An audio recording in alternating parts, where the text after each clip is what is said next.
ഇന്ന് ഞാൻ വിചാരിച്ചേ അവോക്കാഡോയും കൊണ്ടൊരു സ്മൂത്തി ഉണ്ടാക്കാമെന്നേ.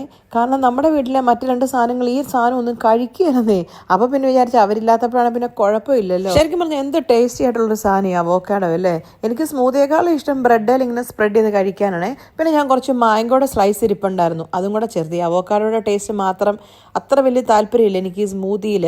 പിന്നെ ഞാൻ മിൽക്ക് യൂസ് ചെയ്ത് ഈ പ്ലാൻ ബേസ്ഡ് മിൽക്കാണ്. ഈ ഹണിയുടെ ബോട്ടിൽ കണ്ടാലും ഞെട്ടിയേക്കല്ലേ കേട്ടോ.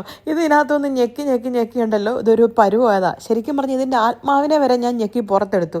അവസാനം എൻ്റെ ആത്മാവ് പോകുന്നതായപ്പോൾ പിന്നെ ഞാനങ്ങ് നിർത്തി. ഇത് നാട്ടിൽ ഈ കർഷകർ വിൽക്കുന്ന തേനില്ലേ, ആ സാധനമാണ് കേട്ടോ. അതിപ്പോൾ നാട്ടിൽ നിന്ന് നമ്മുടെ പപ്പായും മമ്മിയൊക്കെ കൊടുത്തു വിട്ട സാധനങ്ങൾ എന്തേരം തീർന്നാലും അത് വെച്ച് ഞെക്കി യൂസ് ചെയ്തുകൊണ്ടിരിക്കാൻ ഒരു പ്രത്യേക സുഖമല്ലേ. പക്ഷെ ആ ഹണി ഇനഫ് അല്ലായിരുന്നേ. അപ്പോൾ പിന്നെ എൻ്റെ ഇരിക്കുന്ന സ്റ്റോക്കും കൂടി ഇട്ട് കുറച്ചുകൂടെ ടേസ്റ്റ് വരുത്താമെന്ന് വിചാരിച്ചു. കാരണം ഈ അവോക്കാഡോയ്ക്ക് എന്താ പറയണ്ടേ, ഇനഫ് ഹണി ഇല്ലെങ്കിൽ വലിയ ടേസ്റ്റ് ഒന്നും ഇല്ലല്ലോ. പിന്നെ അത് തന്നെയല്ലേ ഈ ശരിക്കുള്ള ഫ്രഷ് മിൽക്കില്ലേ, അത് യൂസ് ചെയ്യുമ്പോഴാണ് ടേസ്റ്റ്. ഈ എന്താ പറയണ്ടേ പ്ലാൻ ബേസ്ഡ് മിൽക്ക് യൂസ് ചെയ്യുമ്പോൾ ഈ അവോക്കാഡോ സ്മൂത്തിക്ക് വലിയ ടേസ്റ്റ് വരത്തില്ല. പിന്നെ എൻ്റെ ഉള്ളത് ഇരുന്നത് കൊണ്ട് ഞാൻ യൂസ് ചെയ്തതേ ഉള്ളൂ. ആ ബ്ലേഡിൻ്റെ ഇടയിൽ നാക്ക് വെച്ച് കിള്ളല്ലേ കിള്ളല്ലേ എന്ന് നമ്മുടെ ബ്രെയിൻ നമ്മളോട് പറയും. പക്ഷേ എന്നാലും നമ്മുടെ മനസ്സ് പറയും ചെയ്തോ എന്ന്. എന്താ അല്ലേ.